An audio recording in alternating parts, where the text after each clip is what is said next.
മാസപ്പടി കേസിൽ വീണ വിജയൻ്റെയും അതുപോലെ തന്നെ പിണറായി വിജയൻ്റെയൊക്കെ വീട് ഇ.ഡി. റെയ്ഡ് ചെയ്യുന്നത് നമ്മൾ കണ്ടതാണ്. അന്നായിരുന്നു ഇ.ഡിയുടെ വാഹനത്തിന് നേരെയൊക്കെ ആക്രമണം ഉണ്ടായത്. അപ്പോൾ ആ ഒരു കേസിൽ പബ്ലിക് പ്രോസിക്യൂട്ടർ തന്നെയാണ് ഇപ്പോൾ പറഞ്ഞിരിക്കുന്ന ആ ഒരു 9ാം പ്രതിക്ക് ഹരീഷിന് ജാമ്യം കിട്ടാൻ വേണ്ടിയിട്ടുള്ള അതിലേക്കൊക്കെ കടന്നിട്ടുള്ളത് ഗീനാകുമാരിയായിരുന്നു. ഈ ഗീനാകുമാരിയുടെ തന്നെ ചരിത്രം പരിശോധിച്ച് നോക്കുകയാണെങ്കിൽ CPM-മായി അടുത്ത ബന്ധമുള്ള ഒരാളാണ്. അല്ല, അതെ, SFI-കാരിയാണ്, പാർട്ടിക്കാരിയാണ്. പോലീസ് റിപ്പോർട്ട് പോലും തള്ളിക്കളഞ്ഞുകൊണ്ടാണ് പോലീസ് തന്നെയാണ് ഇപ്പോൾ പറയുന്നത് ഇതിൻ്റെ അകത്തിൽ രാഷ്ട്രീയം കളിച്ചിട്ടുണ്ടോ എന്ന് സംശയിക്കുന്നുണ്ടെന്ന്. രാഷ്ട്രീയം കളിച്ചതല്ല, അതിനേക്കാൾ വൃത്തികേടാണ് ചെയ്തിരിക്കുന്നത്. ഒരു പബ്ലിക് പ്രോസിക്യൂട്ടർ ചെയ്യേണ്ട പ്രാഥമിക കാര്യങ്ങൾ ഗീനാകുമാരി ചെയ്തിട്ടില്ല. അതെ, കാരണം പബ്ലിക് പ്രോസിക്യൂട്ടർ എന്ന നിലക്ക് അവരുടെ കക്ഷി ഗവൺമെൻറ്റാണ്. അവർ ഗവൺമെൻറ്റിന് വേണ്ടിയാണ് ഹാജരാകുന്നത്. അല്ലാണ്ട് സ്വന്തം നിലക്ക് സ്വയംഭൂവായിട്ട് വരുന്ന ഒരാളല്ല പബ്ലിക് പ്രോസിക്യൂട്ടർ. പബ്ലിക് പ്രോസിക്യൂട്ടറെ വെച്ചിരിക്കുന്നത് ഗവൺമെൻറ്റിന് വേണ്ടി ഹാജരായി ഗവൺമെൻറ്റിൻ്റെ ഭാഗം പറയുന്നതിന് വേണ്ടിയിട്ടാണ്. ആ ഗവൺമെൻറ്റിൻ്റെ ഭാഗം പറയുമ്പോൾ ഗവൺമെൻറ്റിന് എന്താ പറയാനുള്ളതെന്ന് കേൾക്കണം. അവിടെ ഗവൺമെൻറ് പറയുക എന്ന് പറഞ്ഞാൽ പോലീസ് പറയുക എന്നാണ് അർത്ഥം. പോലീസാണ് ഗവൺമെൻറ് അവിടെ. അപ്പോൾ പോലീസ് പറഞ്ഞതിൽ നിന്നും ഭിന്നമായി അതിൽ നിന്നും അത് മറച്ചു വെച്ചുകൊണ്ട് ഇവരുടെ അഭിപ്രായങ്ങൾ അവിടെ കോടതിയിൽ പറഞ്ഞു എന്നാണ് മനസ്സിലാക്കാൻ കഴിയുന്നത്. അതാണ് ഇവർ ചെയ്തതായിട്ട് പറയുന്നത്. അത് ഗുരുതരമായ ചട്ടലംഘനമാണ്, നിയമവിരുദ്ധമാണ്. അവർക്കെതിരെ നടപടി സ്വീകരിക്കേണ്ടതാണ്. കാരണം കക്ഷിയെ വഞ്ചിച്ചു എന്നൊരു വലിയ കേസ് ഇതിനകത്ത് വരുന്നുണ്ട്. ഒരു അഭിഭാഷകൻ്റെ റോള് എന്ന് പറഞ്ഞു കഴിഞ്ഞാൽ കക്ഷിക്ക് വേണ്ടി കക്ഷി പറയുന്ന കാര്യങ്ങൾ കോടതിയിൽ നിയമത്തിൻ്റെ ചട്ടക്കൂട്ടിൽ വെച്ച് ഹാജരാക്കുക എന്നുള്ളതാണ്. എന്താ സംഭവിച്ചത് എന്നുള്ള കാര്യം കക്ഷി പറയുമ്പോഴേ വക്കീലിന് അറിയാൻ പറ്റുള്ളൂ.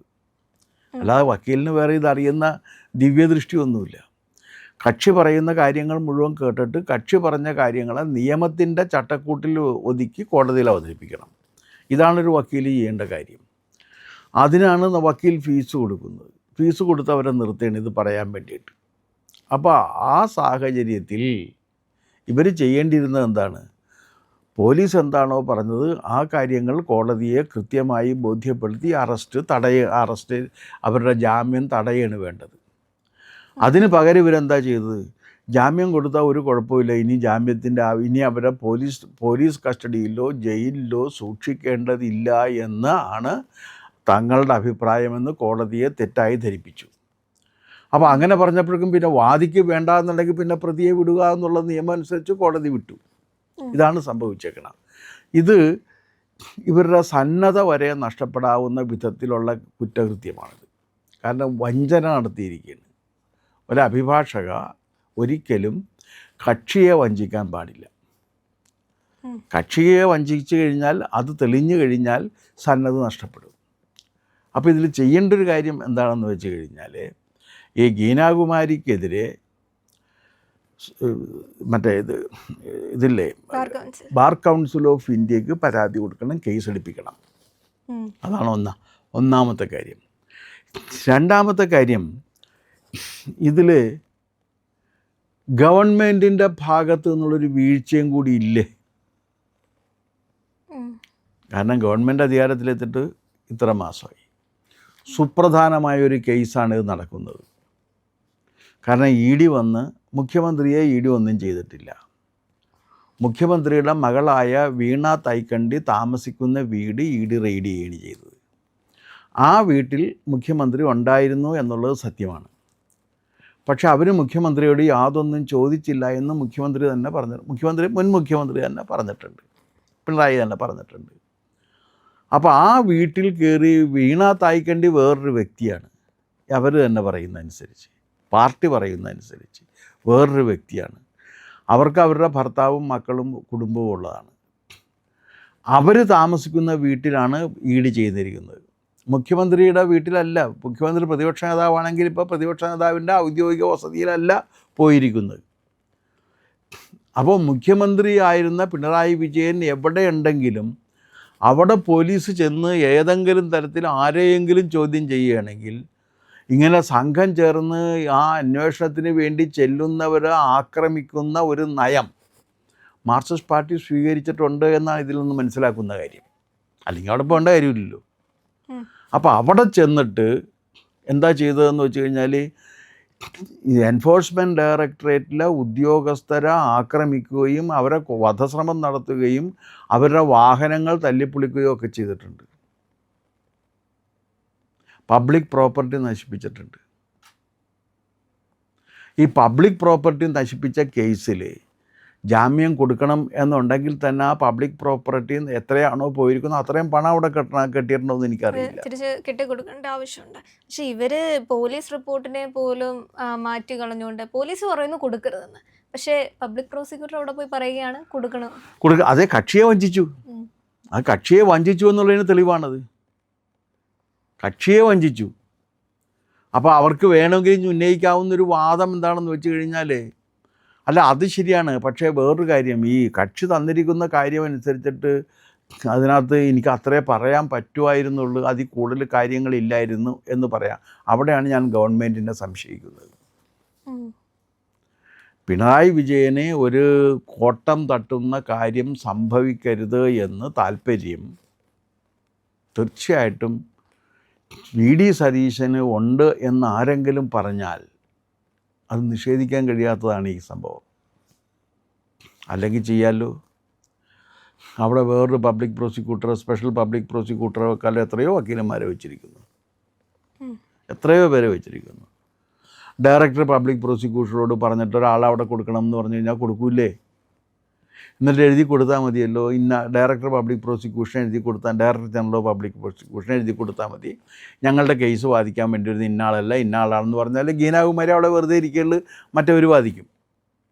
അതെന്തുകൊണ്ട് ഗവൺമെൻറ് ചെയ്തില്ല? അത് ഗവൺമെൻറ് ചെയ്യേണ്ടിയിരുന്നല്ലേ. അപ്പോൾ ഈ പിണറായി വിജയനും VD സതീശനും തമ്മിൽ ഉണ്ട് എന്ന് പരക്കെ കേൾക്കുന്നൊരു അന്തർധാരയുണ്ട്. ആ അന്തർധാര തന്നെയല്ലേ ഇവിടെയും പ്രവർത്തിച്ചിരിക്കുന്നത്. കാരണം പിണറായി വിജയന് ഒരു പ്രശ്നമുണ്ടാകാവുന്ന കേസാണിത്. ആ കേസിൽ നിന്ന് ആ കേസ് ഷൂ പോലെ ആക്കി കളയാൻ വേണ്ടിയിട്ടാണ് ഗവൺമെൻറ് പരിശ്രമിച്ചുകൊണ്ടിരിക്കുന്നത്. അത് വെറുതെ കാറ്റ് പോകുന്ന രീതിയിൽ കാറ്റ് പോയി തീരുന്ന രീതിയിലാകട്ടെ എന്ന് കരുതിയിട്ടാണ് ഗവൺമെൻറ് പ്രവർത്തിച്ചുകൊണ്ടിരിക്കുന്നത്. അതല്ലെങ്കിൽ ഡയറക്ടർ ജനറൽ ഓഫ് പ്രോസിക്യൂഷനോട് പറഞ്ഞിട്ട് വെറുതെ ഒറ്റ വാചകത്തിൽ തീരാവുന്ന പ്രശ്നമല്ലേ ഉള്ളൂ. ഹോം മിനിസ്റ്റർ കൂടിയല്ലേ മുഖ്യമന്ത്രി വിളിച്ച് പറഞ്ഞാൽ പോരെ, അല്ലെങ്കിൽ മുഖ്യമന്ത്രിയുടെ ആഫീസിൽ നിന്ന് വിളിച്ച് പറഞ്ഞാൽ പോരെ.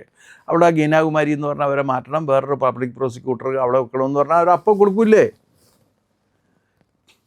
ഇദ്ദേഹത്തിൻ്റെ കീഴിൽ ആളുകളുണ്ടല്ലോ, അദ്ദേഹത്തിന് അതിലൊരാളെ അസൈൻമെൻറ്റ് കൊടുത്തിട്ട് തിരുവനന്തപുരത്തേക്ക് വിടില്ലേ? എന്തുകൊണ്ട് ചെയ്തില്ല? അപ്പോൾ അത് ആരുടെ താല്പര്യം സംരക്ഷിക്കാൻ വേണ്ടിയിട്ടാണ് ഡയറക്ടർ ജനറൽ ഓഫ് പ്രോസിക്യൂഷൻ അതിലിടപെട്ട് ഇത് ചെയ്യാതിരുന്നത്? മുഖ്യമന്ത്രിയുടെ താല്പര്യം സംരക്ഷിക്കാൻ വേണ്ടിയിട്ടായിരിക്കണം.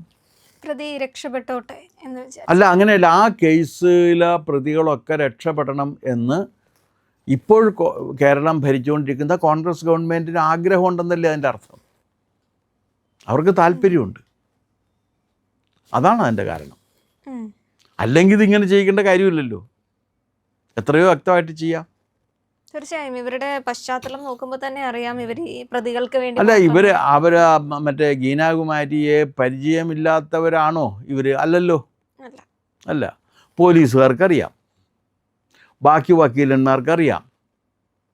അപ്പോൾ അങ്ങനെയല്ല, EDയെ ഇകഴ്ത്തി EDയെ തകർക്കണം എന്നുള്ളത് കോൺഗ്രസിൻ്റെയും ഒരാവശ്യമാണ്. അതാണ് അതിനകത്ത് ഏറ്റവും പ്രധാനപ്പെട്ട കാര്യം. അപ്പോൾ CPMഉം കോൺഗ്രസും EDയുടെ കാര്യത്തിൽ ഒറ്റക്കെട്ടാണ്. എന്താണ് അവരുടെ ആഗ്രഹം? ED ഒരു കാരണവശാലും കേരളത്തിൽ തലപൊക്കുകയോ അന്വേഷിക്കുകയോ ഒന്നും ചെയ്യാൻ പാടില്ല. അപ്പോൾ ED ഇവിടുന്ന് കേരളത്തിൽ നിന്ന് കെട്ടുകെട്ടണം എന്നാണ് ഇവരുടെ ആഗ്രഹം. അത് നടക്കില്ല, അത് വേറെ പ്രശ്നം. അങ്ങനെ വരികയാണെങ്കിൽ തൻ്റെ മകൾ വീണ തൈക്കണ്ടിക്കെതിരെ വന്നിരിക്കുന്ന കേസുകളെല്ലാം നിസാരമായി തള്ളപ്പെടും എന്നുള്ള ഒരു വിശ്വാസത്തിലാണ് പിണറായി വിജയൻ ഇരിക്കുന്നത്. പിണറായി വിജയന് ആ വിശ്വാസം സംരക്ഷിക്കാൻ വേണ്ടിയിട്ട് പിണറായിയുടെ ഏറ്റവും അടുത്ത സുഹൃത്തു കൂടിയായ VD സതീശൻ എന്ന ഇപ്പോഴത്തെ മുഖ്യമന്ത്രി പരിശ്രമിച്ചുകൊണ്ടിരിക്കുകയാണ്. അവർ തമ്മിൽ ബാക്കി കാര്യങ്ങളൊക്കെ എന്ന് വെച്ചാൽ ചക്കളത്തി പോരാട്ടമാണ്. അവർ ചക്കളത്തി പോരാട്ടം നടത്തിക്കൊണ്ടിരിക്കുകയാണ്, അല്ലാതെ വേറെ ഒന്നുമല്ല അവർ ചെയ്തുകൊണ്ടിരിക്കുന്നത്. പോലീസ് ഇതിനകത്തിൽ ഇപ്പൊ അപ്പീൽ പോകുന്നല്ലേ പറയുന്നത്. അപ്പീല് ED കക്ഷി ചേരുന്നുണ്ട്, ED അപ്പീൽ പോകുന്നുണ്ട്. അത് ഇപ്പോൾ പോലീസ് അപ്പീൽ പോകുമെന്ന് പറഞ്ഞാൽ മുഖം രക്ഷിക്കാൻ വേണ്ടി പറഞ്ഞൊരു അഭ്യാസം മാത്രമായിട്ടേ ഞാനതിനെ കാണുന്നുള്ളൂ. കാരണം ഇതിങ്ങനെ വന്നു കഴിഞ്ഞപ്പോഴേക്കും ഇത് ആകെ ഒരു നാറ്റ കേസായി. കാരണം ഇതിനകത്ത് ഈ പ്രശ്നങ്ങളുണ്ടല്ലോ എന്ന് വന്ന്.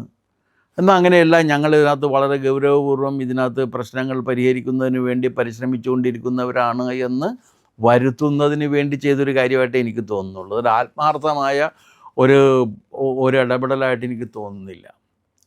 ആത്മാർത്ഥമായിട്ട് VD സതീശനകത്ത് ഇടപെടുന്നത് മുൻ മുഖ്യമന്ത്രി പിണറായി വിജയനെയും അദ്ദേഹത്തിൻ്റെ കുടുംബത്തെയും സംരക്ഷിക്കുന്നതിന് വേണ്ടിയായിരിക്കുമെന്ന കാര്യത്തിൽ എനിക്ക് സംശയമൊന്നുമില്ല. കാരണം എന്നെല്ലാം മുഖ്യമന്ത്രിക്കും അദ്ദേഹത്തിൻ്റെ കുടുംബത്തിനുമെതിരെ അസംബ്ലിയിൽ ആരോപണങ്ങൾ വരികയും ചർച്ച നടക്കേണ്ട ഘട്ടം വരികയും ചെയ്തിട്ടുണ്ടോ, അന്നെല്ലാം അസംബ്ലിക്കകത്ത് ആ ചർച്ച ഒഴിവാക്കുന്നതിന് വേണ്ടി മുന്നിട്ട് നിന്ന് പ്രവർത്തിച്ചിട്ടുള്ള ആളുടെ പേരാണ് അന്നത്തെ പ്രതിപക്ഷ നേതാവായിരുന്ന VD സതീശൻ. നിങ്ങളെടുത്തു നോക്കൂ, അസംബ്ലി രേഖകൾ എടുത്തു നോക്കൂ. ഇപ്പം ഇവിടെ അത് തന്നെയാണ് ചെയ്യുന്നത്. കാരണം പ്രതികൾക്കൊക്കെ ജാമ്യം കിട്ടിപ്പോയി കഴിഞ്ഞാൽ പിന്നെ എന്ത് കേസ്? അപ്പോൾ ഇതങ്ങനെ ഇതൊരു ചെറിയ കേസായിട്ട് അപ്പോൾ അടുത്ത പ്രാവശ്യം ഇനിയിപ്പോൾ തല്ലാൻ പറ്റും. ഇനി ED എവിടെ ചെന്ന് കഴിഞ്ഞാലും തല്ലാൻ പറ്റും. മാത്രവുമല്ല, കോൺഗ്രസ്സുകാർ ഇനിയിപ്പോൾ എവിടെയെങ്കിലും പരിശോധിക്കുകയാണെങ്കിൽ അവർക്ക് EDയെ തല്ലാം. അപ്പോൾ രണ്ടുപേർക്കും കൂടി ഒരു കോമൺ ഇൻട്രസ്റ്റ് ഇതിനകത്തുണ്ട്. രണ്ടുപേരും ഒരു കോമൺ എനിമിയാണ്. സാമാന്യനായൊരു വൈരി വരുന്നേരം വാമന്മാർ തങ്ങളിൽ ചേർന്ന് ന്യായം എന്ന് പറയുന്ന രീതിയിൽ ഒരു പൊതുശത്രു വരുമ്പോൾ രണ്ട് ശത്രുക്കൾ ഒരുമിച്ചുകൊണ്ട് നേരിടുന്ന രീതിയാണ് ഇവിടെ വന്നിരിക്കുന്നത്. അതാണ് ഇതിനകത്ത് കാര്യം. അപ്പോൾ അതുകൊണ്ട് മുൻ മുഖ്യമന്ത്രിയും ഇപ്പോഴത്തെ മുഖ്യമന്ത്രിയും ഒരുപോലെ പ്രതിക്കൂട്ടിലേക്ക് പോകുന്നൊരു കേസാണിത് യഥാർത്ഥത്തിൽ. അതെങ്ങനെ വരും എന്നുള്ള കാര്യം നമുക്ക് നോക്കി കാണാം.